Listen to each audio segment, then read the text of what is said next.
What's going on, everyone? Welcome back to the channel. Today I wanted to talk a little bit about the future state of tanks in Dragonflight, specifically around the utility.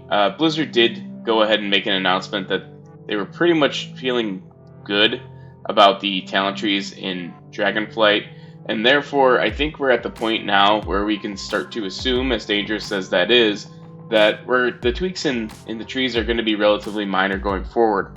So with that, as far as overhaul and what a class might bring to a group, that seems to be pretty much finished. It sounds like Blizzard is happy with where that's at. So I felt like now would be a good time to go ahead and talk about tank utility as it relates to projecting the meta in Dragonflight and beyond. So to go ahead and do this, I went ahead and I kind of created my own little homegrown matrix of just general utility that can be brought to any group setting. And you can think about this probably more from a Mythic Plus context, but this also has to do with raiding as well. So as you can see, we've got these 16 different utility areas that most classes, or I would say the variety of classes, help to bring in some way, shape, or form based on your comp. And as it relates to tanks, I went ahead and I filled this out based on what we know and based on what's in each of the talent trees. So we're going to go ahead and go through this one by one. We'll start with Death Knight, we'll end with Warrior. I'll go ahead and do timestamps so you can jump around if needed. When you see things like mitigation, that's not necessarily personal mitigation. So what I'm talking about within the context of group utility is just that, the group synergy that you help to bring, the group mitigation that you help to bring. And so again, we'll go ahead and get started, and I want to start with Death Knight. And we'll go ahead and score and tally these all at the end to just kind of give you guys an idea of what each tank is bringing as far as utility. So as far as Death Knight is concerned, Raise Ally is not going anywhere. Death Knight has had a battle res for as long as I can remember, and even though that took on a different form in Wrath of the Lich King, in that it allowed you to become essentially a playable zombie for a limited time, now it's a point where it's obviously a full-on battle res, been that way for a bit, and that's incredible utility to bring to a group. Death Knight, however, does not bring a Purge, so we're just going to go ahead and color that in. Not something that they currently bring today. They also do not bring a Cleanse of any kind to the group. However, their Interrupt is great. Mind Freeze, it also generates runic power. That's going to stay the same in Dragonflight as well. And then from a silencing perspective, also a Goose Egg there. Their stun is an individual stun. It's one target, Asphyxiate. And it can generally be used in a lot of creative ways when you're smart about it, especially within caster groups. And it's, again, single target, much like all of these are. No knockback for the Death Knight.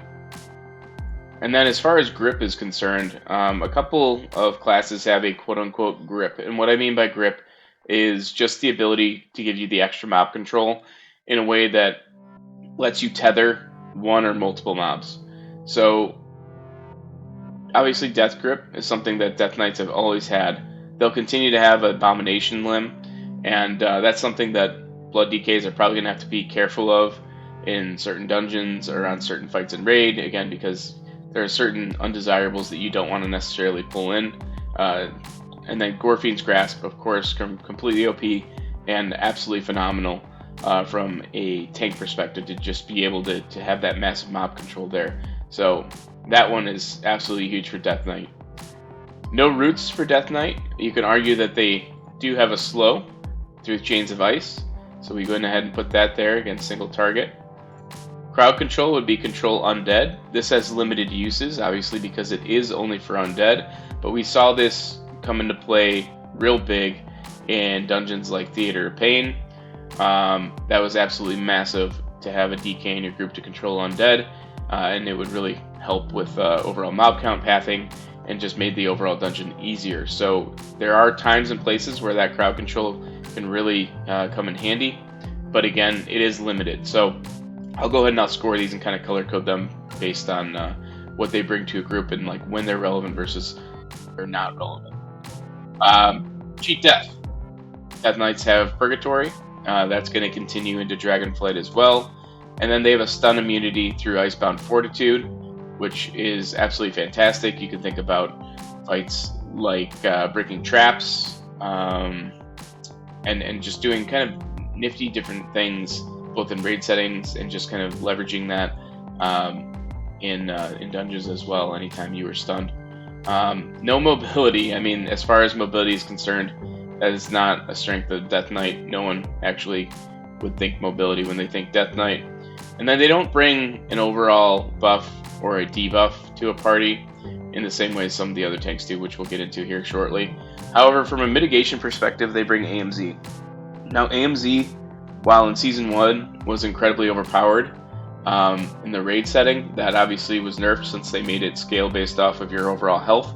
So the Blood Death Knight AMZ is actually, the best that you can bring in raid. However, that being said, in Mythic Plus, AMZ is just fantastic for a 5-party group. I mean, AMZ, doesn't matter what spec you're playing, but given our conversation, a Blood AMZ is absolutely amazing for group mitigation in a dungeon setting.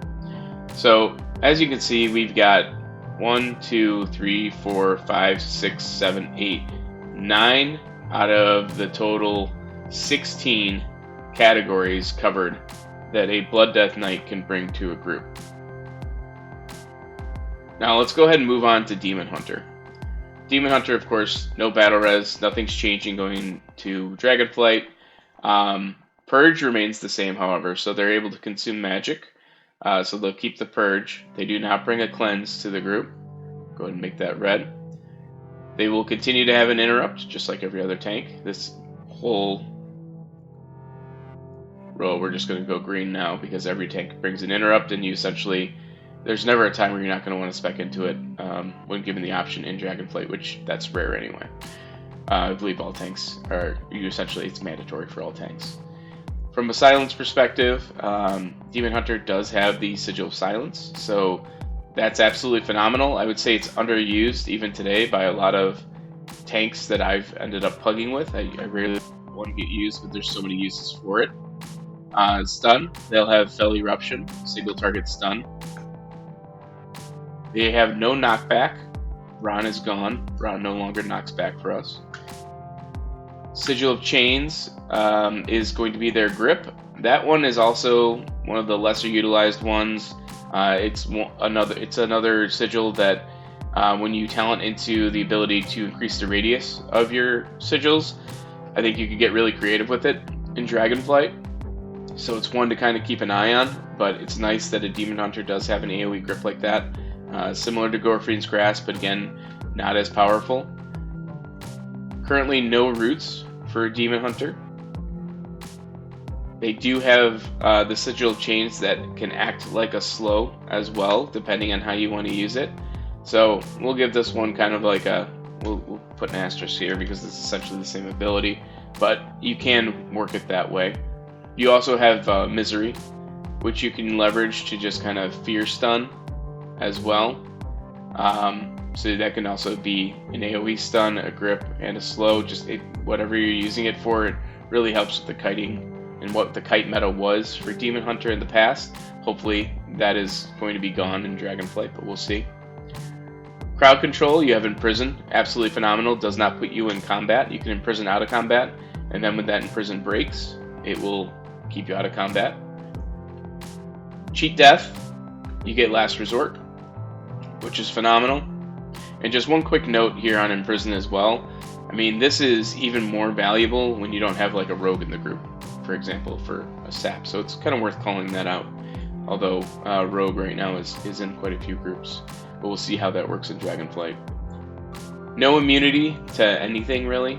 The mobility is great, but it doesn't bring any kind of group mobility. Again, that's what it means. This isn't a stampeding roar or anything like that. So there's nothing that you can do for your group that improves your mobility of your group. As far as a buff/debuff, Demon Hunter does bring the 5% magic increase, the debuff on the targets that it hits. So a niche for Demon Hunter for sure. Something to consider depending on your comp. Every raid group is going to want to have at least one Demon Hunter for this reason. And then new to Vengeance is Darkness. It used to just be a Havoc thing. Darkness is insanely strong. It is something that every group is going to want to think about when you bring in a Vengeance or just a Demon Hunter in general, but the fact that we now have access to Darkness is a very big deal. So as we kind of go through here, we've got 1, 2, 3, 4, 5, 6, 7, 8, 9 again of these areas covered. And we'll do 9 with an asterisk because there's a couple of things that Demon Hunters do for both slow and stun with their sigils. So still 9, just not a unique 9. We'll go ahead and move on to Druid now. And if I could actually spell Rebirth, that would be great. But we've got Druid having Rebirth for Battle Res. They've got the Purge in terms of a Soothe. They've got their own Cleanse that they bring. No Silence. We've got Mighty Bash as a stun. We've got our knockback for Typhoon. And as a grip, I gave him Ursul's Vortex. The reason for this is that I've been looking a lot at the Guardian specs lately, and there are multiple pathings, especially if you spec into the Disco Bear talents, where you could actually have both Typhoon and Ursul's Vortex at the same time. So I'm really kind of tallying anything that you can have, and I've worked all these trees, and I've tried to kind of game the talent trees in such a way that I can maximize my utility. And running legitimate talent trees, you can have a Typhoon and an Ursul's Vortex if you really wanted to. You'd have to give up one of your floating points in the Druid tree to have both of these, but you will definitely have Ursul's Vortex. Typhoon would be the optional one and the one that I'm thinking of. Roots, you've got Roots and Max Roots. You've got no Slow, no Cheat Death, no Immunity, although one view that Incarn is pretty close to an immunity during that period. It's absolutely phenomenal, and then you get access to Ursac's Fury Remembered, just kind of that thrash meta being a thing, running shield on yourself. It's not an actual immunity, so we're not counting it, but like I said, that's pretty darn close. From a mobility perspective, you bring Stampeding Roar. Most of your pathing in the class tree is going to take you through Stampeding Roar. It's rare that you won't have it. If you don't have it, then you're completely opting out of, not having it, mainly because you're in a raid where maybe another Druid is already bringing it, or you have multiple Druids that are bringing it, so you just don't need to. But in M+, probably worth taking a Stampeding Roar path when you're the only Druid. You will now be bringing Mark of the Wild in Dragonflight, so that's a group buff. And then from a mitigation perspective, you can throw on Convoke if you want to path down that way. I use Convoke as a mitigation because you obviously can leverage Convoke to go ahead and do resto things as well. But there's nothing externally that you're putting on anyone except for using Convoke as a cooldown to kind of help your party. There are a number of raid fights where you've done this in the past. And then in Mythic Plus, depending on the content, there are a lot of people who prefer to have some kind of restoration affinity so that when they Convoke, they can be a support healer as well. That's on there because you can get access to Convoke without doing much of anything different. Actually, you're either going to go Incarn or you're going to go Convoke. It depends on playstyle. It depends on the throughput of Berserk. So Convoke, mitigation, we're kind of giving it to him here just because it is an external, even though it's not something that can be fully on targeted. So we've got 1, 2, 3, 4, 5, 6, 7, 8, 9, and 11, 12 out of, again, the total, what do we have, 16. And that should not be a surprise. Druids have kind of always been a utility machine. So let's go ahead and get into Monk next. Monk does not currently bring a battle res, and they're not planning to bring a battle res. There is no Purge ability that Monk has. They do have the ability to cleanse and dispel themselves. They will be interrupting with Spearhand Strike. They do not have a silence ability today. They have the AoE stun with Leg Sweep, and then the knockback with Ring of Peace. These two things bring insane mob control, especially when you're playing with an experienced brewmaster or monk that knows what they're doing here. No grip, that's going to remain the same. No roots, but we are going to go ahead and give them the slow with Keg Smash, having the ability to also slow the target, as well as disable slowing a single target. They've got Paralysis as crowd control. They've got no cheat death. And then Exploding Keg actually is going to give them a short immunity window. So it fits the bill. You have to play around it to actually leverage this, but Exploding Keg, based on the way the talent is reading today, will give a short immunity window. So something that every brewmaster is going to be running if it actually works the way in which the text is written up. For external mobility, monks bring Tiger's Lust, so you can cast that on any party member or yourself. And then they bring a 5% physical buff to the party, debuff to mobs, and then no external mitigation on top of it. So monk brings 1, 2, 3, 4, 5, 6, 7, 8, 9 areas of utility out of the possible 16 that we've got listed here. So now we get into Paladin, another utility master, and Blizzard went ahead, and I'm just going to highlight this in blue. Blizzard went ahead and gave them battle res. Like, that is going to be staying, given the fact that Blizzard had said that they are done with a majority of the tuning, unless this falls into a tweak category. Although this is pretty big. So they're giving Paladin access to a battle res called Intercession. They currently do not bring a Purge to the group. They will continue to bring their Cleanse. They will continue to have 2 interrupts, one with Rebuke and one with Avenger's Shield. Their Silence, also through Avenger's Shield. They will have a single target stun through Hammer of Justice, Hodge. No knockback. No grip. No roots. You could consider, I guess, Repentance there, but I mean, I don't. Given the fact that it's not an actual root ability, and that the second it's hit, it's broken out. They do have slow through Consecrate. Their crowd control is where we have Repentance.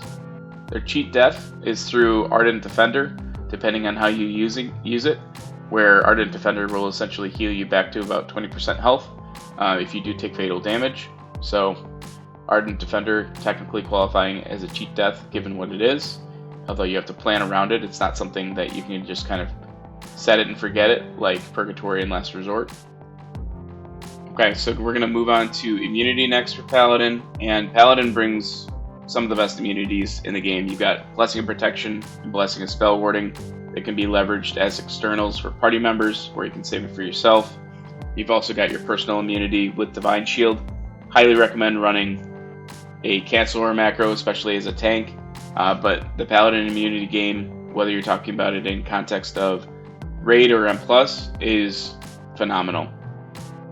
Mobility, Paladin brings Blessing of Freedom, another external that can be put on individual party members, another great ability for the Paladin kit, and something that really helps to differentiate them. From a buff debuff perspective, we've got Devotion Aura, so that's flat DR for the entire group.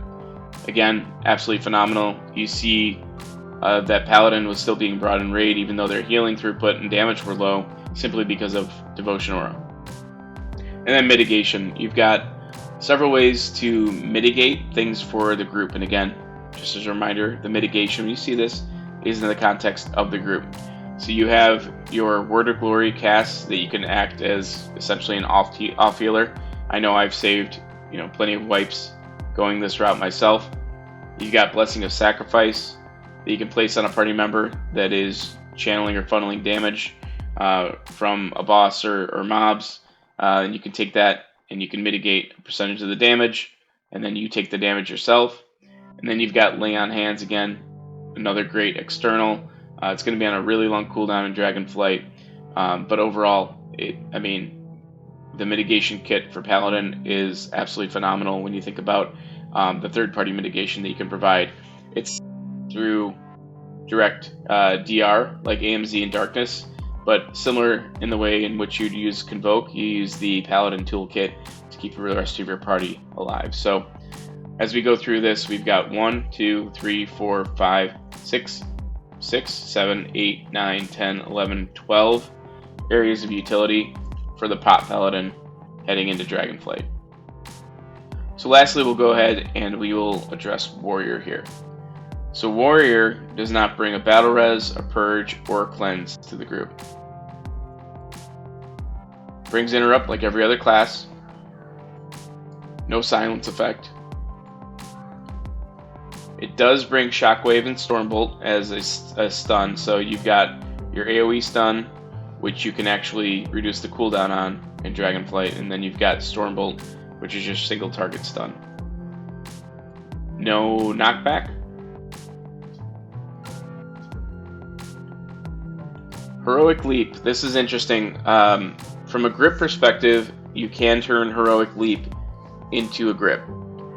However, I think it's going to be very situational, to the point where you probably won't spec into it at all, unless there's a fight where you just need multiple grips and you've got maybe one Death Knight in the party. Even then, I just don't see this one being used, because if you currently spec into the grip effect for Heroic Leap, where you grip 4 areas or 4 enemies within a certain area to you, you're increasing the cooldown of Heroic Leap by 45 seconds. And as a warrior, you really rely on your mobility as a tank, especially in M+. Raid, depending on the raid encounter, there's plenty of raid encounters where you would leverage Heroic Leap.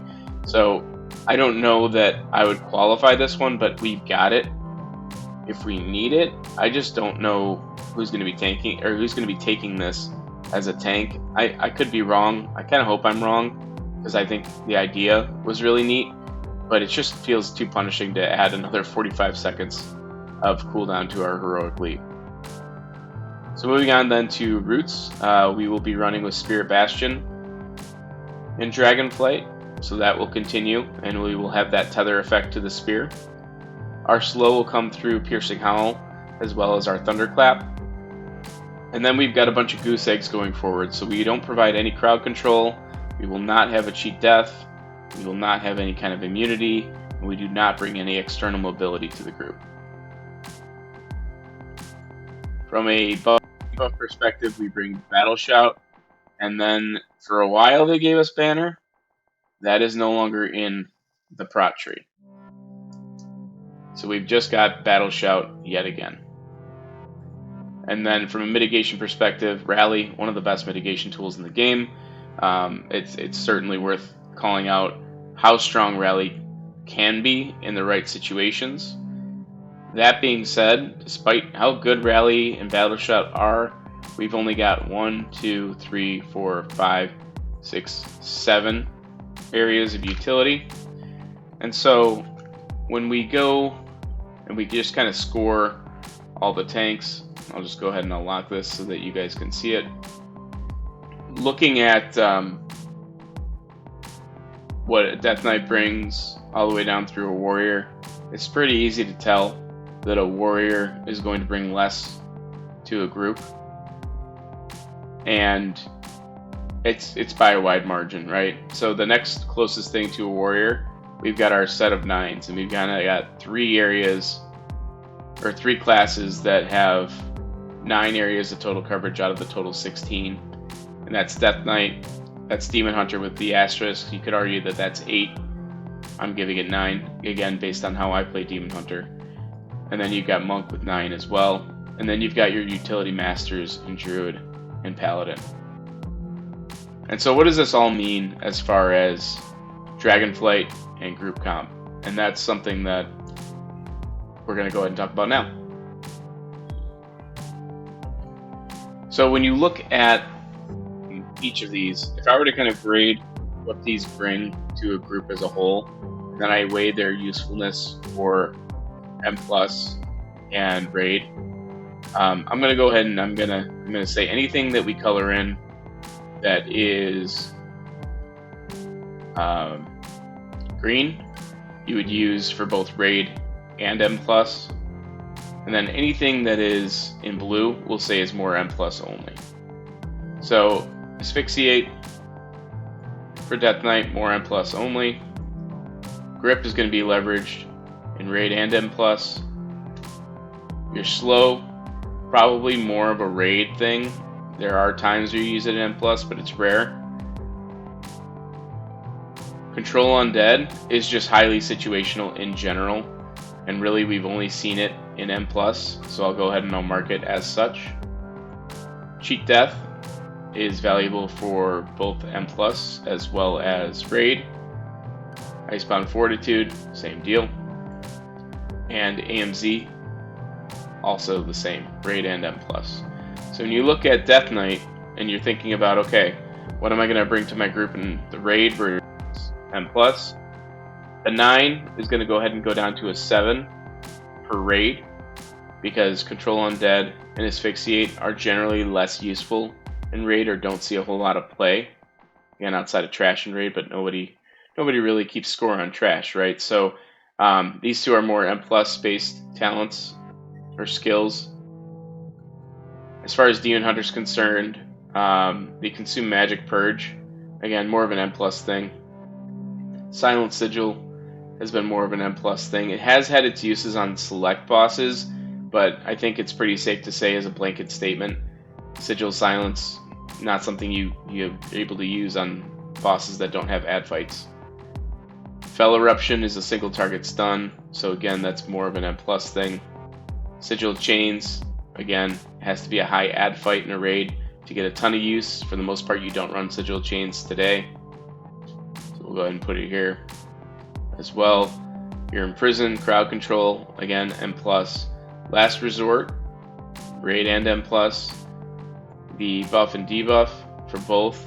And then Darkness, obviously, is for Raid and M+.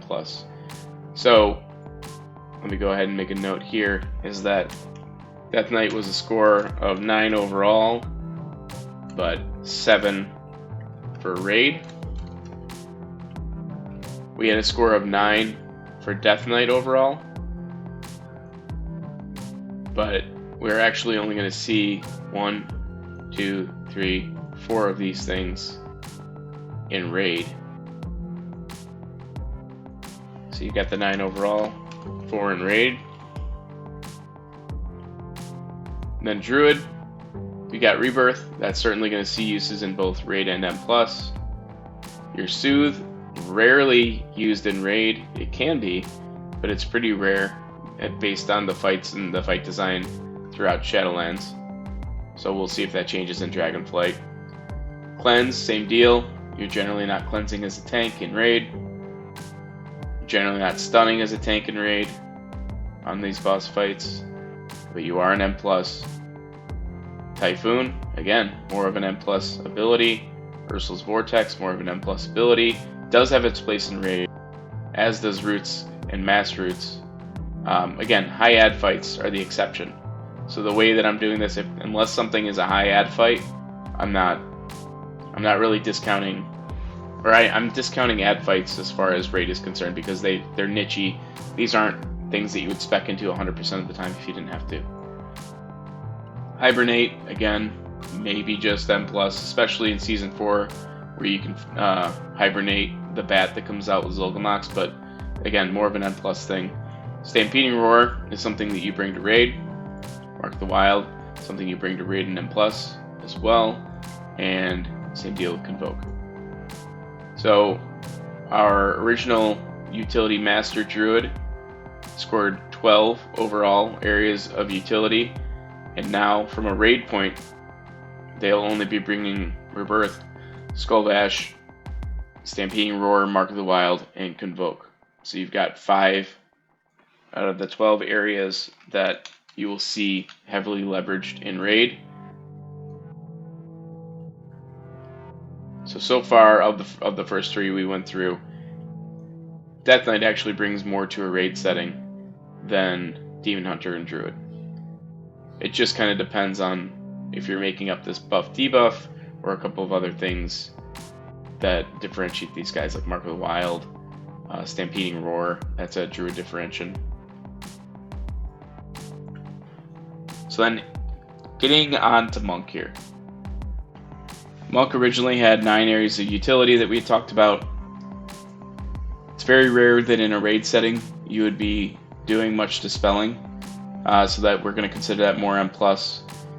The AoE stun and the Ring of Peace knockback also have a higher level of relevancy in M+ than they do in raid. Again, there's usage. Ad fights is always going to be the exception to what I'm talking about.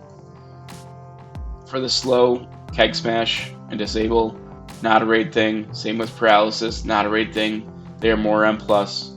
Exploding Keg, that's your immunity that you can leverage. I don't know how effective or even if it's going to work on bosses in raid, but if it does, then it'll be used in both. We'll just go ahead and give it to him for now.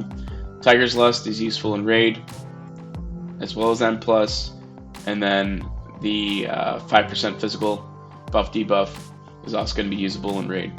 And so we've got 1, 2, 3, 4 areas of the original 9 that we're going to go ahead and consider raid abilities, raid utility. And we'll move on to Paladin. Paladin getting battle res, that'll be used in all formats of the game. So we've got raid and M+ marked here. Cleanse, more of an M+ thing. Silence is going to be more of an M+ thing. Hammer of Justice, more of an M+ thing. Slow from the Consecrate is going to be more of an M+ thing. Crowd Control through Repentance, again, more of an M+ thing. Ardent Defender as a cheat death, you're going to be using in all formats.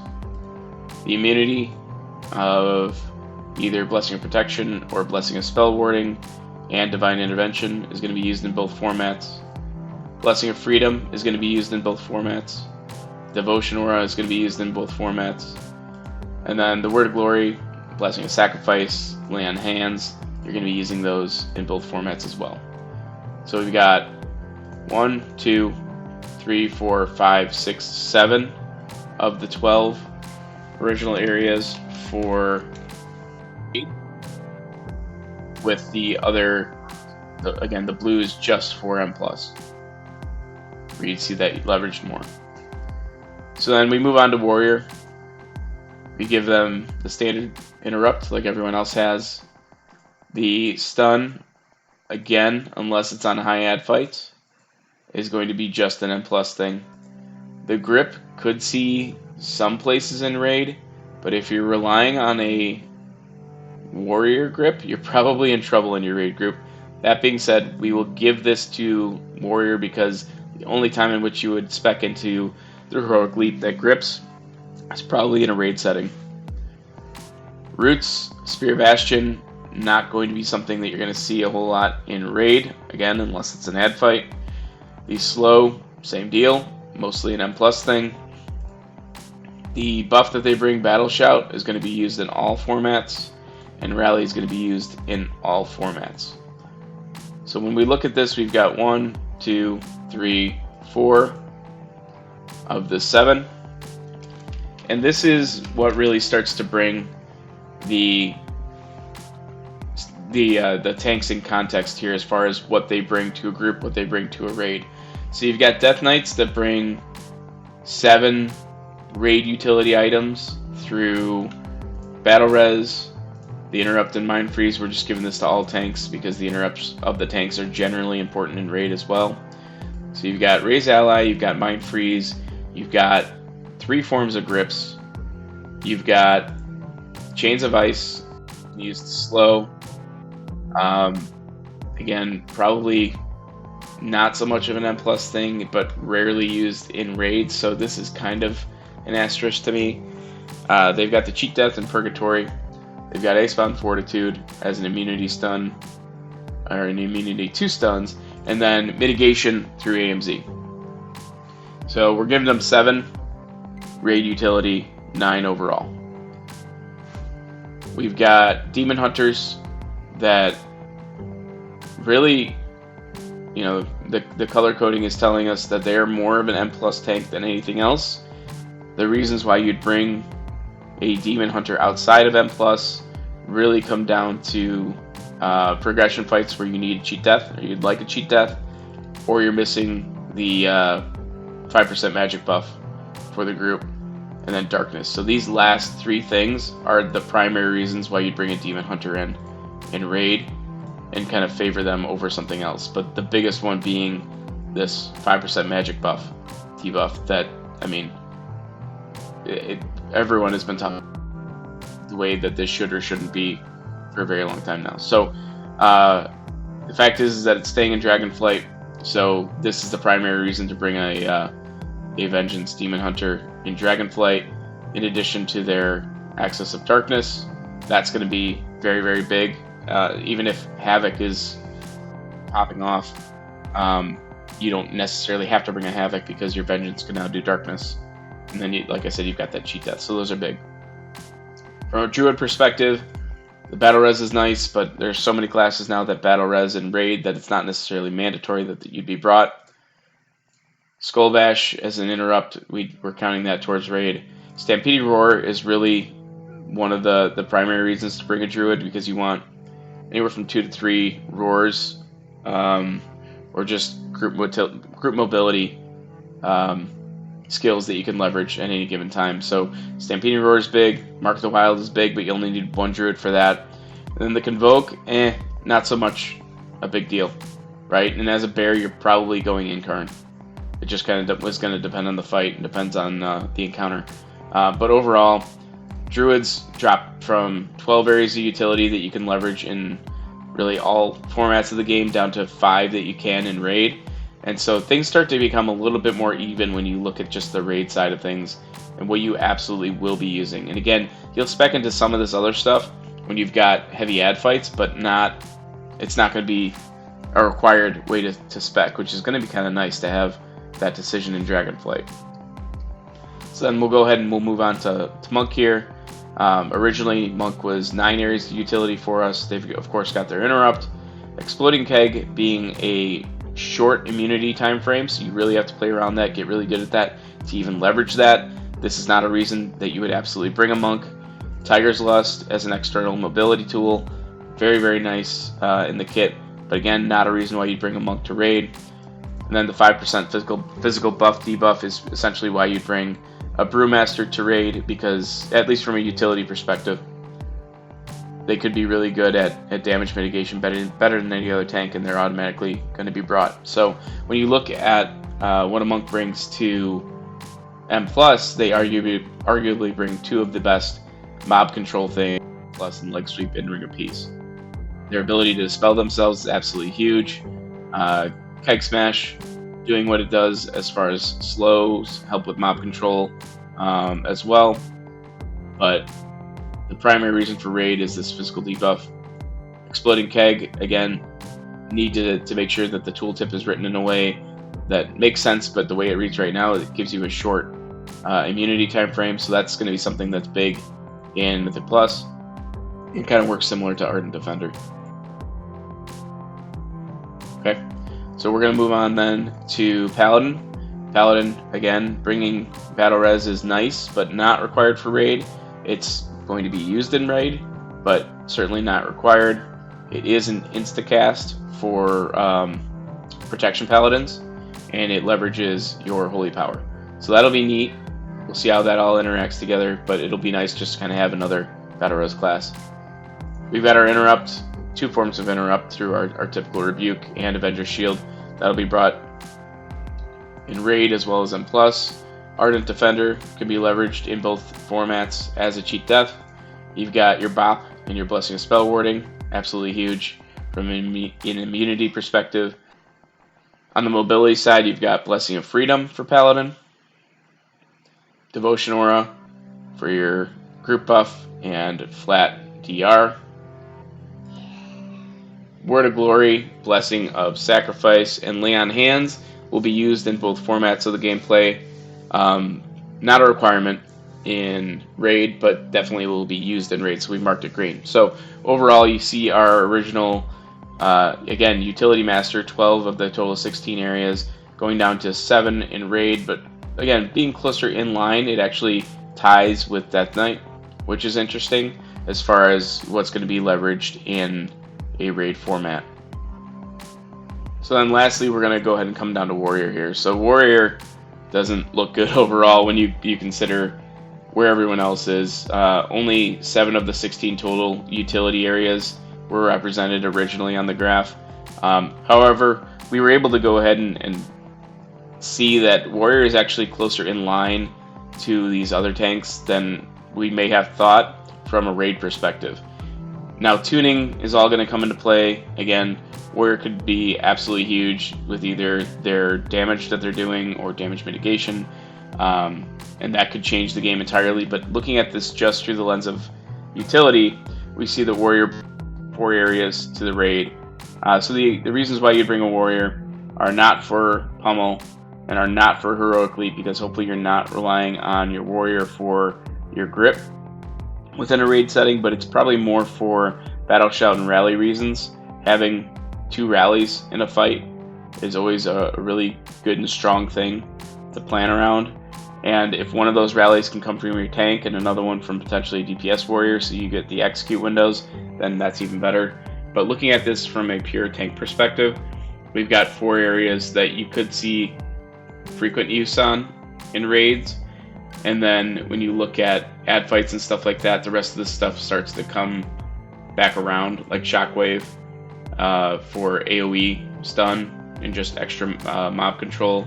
Same with Spear Bastion with the tether effect, and then Thunderclap as well, especially given the fact that Blood and Thunder playstyle is coming back for Warrior. So again, this is going to come down to tuning. So I'll say that. But when you look at each of these classes and you think about what the tank meta might be like in Dragonflight, you can easily argue that in raid, Blood Death Knight, assuming that they don't hit like a wet noodle and they're still able to do a lot of things that they can do today in both Season 3 and Season 4 of Shadowlands, that they could still be one of the top tanks for both formats of the game, M+, as well as raid. However, as far as M+ is concerned, it just kind of depends on what your group is running. But your absolute utility masters are going to be your Druid and your Paladin. And after that, it's pretty much play based on the strength of your group. If you've got a primarily physical group, you might want to go with Monk, especially given the leg sweep and the Ring of Peace and M+. If you've got more of a caster group, you've got access to the Demon Hunter with a 5% magic increased debuff. You've got Darkness that you're bringing now. You've got the Cheat Death, which is absolutely huge for anyone pushing keys. You've got the sigils in the area of effect to get quite a bit bigger in Dragonflight with sigils. So you can do a little bit more with Sigil Change, Sigil Silence, Sigil Misery than you could before. So Demon Hunter also looks like it's going to be a little bit better than it is even today. Druid is kind of the big question mark. There's a couple of builds of Druid that are floating out there. One is through really kind of maul and just really trying to increase the overall throughput of the Druid through maul single target. And then from an M+ perspective, it looks like the return of Disco Bear might be coming back from Legion as well. And so there's a lot of different things you can do here at M+ as well with Druid. And if it's tuned all right and it does good damage, then that also might make them one of the meta as well. But if you go strictly based on utility and you're just trying to pick your tank based off of what you can bring to a group, if you're an M+ player, then Paladin or Druid from a utility perspective certainly bring the most. From there, your choice to Death Knight, Demon Hunter, or Monk, because they bring 9 areas of utility, and Warrior would be your last from an M+ perspective. If you're looking at this purely from a Raider mindset, then you're going to want to first take a look at whether or not your raid team has a Demon Hunter or a Monk in the group. If the answer is no to one or either of them, odds are you're probably going to end up playing one of them. If you have the Demon Hunter and Monk on lockdown in your raid group, that'll open up your ability to look at some of the other classes. So Death Knight then brings even more to a raid than any other class outside of Paladin. So you've got 7 areas for raid for Death Knight. Paladin, as I mentioned, has the other 7 areas for raid, so that would be another good choice if you've got Demon Hunter and Monk picked as well. And then Warrior looks like it'll still be the king of mitigating physical damage, but the ignored pain buff is going to stay in Dragonflight, and it should scale well to help mitigate magic damage. if you have not played with Warrior, or you have not played Warrior in Shadowlands Season 4, a lot of that stuff is going to stay, and then they've improved the overall damage throughput for both AoE as well as single target as well, based on initial testing. So we'll see if Warrior ends up staying the same or not. But I would say, of course, all tanks are viable, but if utility is something that is important to you, this might be a good guide for you to just kind of look at what one tank brings versus another, and then compare that to your Mythic Plus group, and just try to figure out where you would best fit in to cover some of the gaps for your group. And then same thing for Raid. If you don't have certain things that are requirements for Raid, like AMZ, Darkness, you don't have the Monker or Demon Hunter buffs for the group, if you don't have a Devo Aura, if you don't have Battle Shot or Rally, those are all things that are plug and play, but these are kind of the mandatory things for Raid that you need to think about that you'd be able to bring versus not. So hopefully this helps you guys as you think about maybe predicting what your meta might be or what you would like to play in Dragonflight. I'm a big fan of saying, don't follow meta, be the meta. It's a tough thing to always stick to, but I'm someone who enjoys not playing the meta and still having at least decent, if not 100% optimal performance. But my hope is that this helps you guys, and that this chart actually will help you guys make some tank decisions and class decisions going forward into Dragonflight. But if it does, I'd love to hear the feedback, so let me know in the comments below.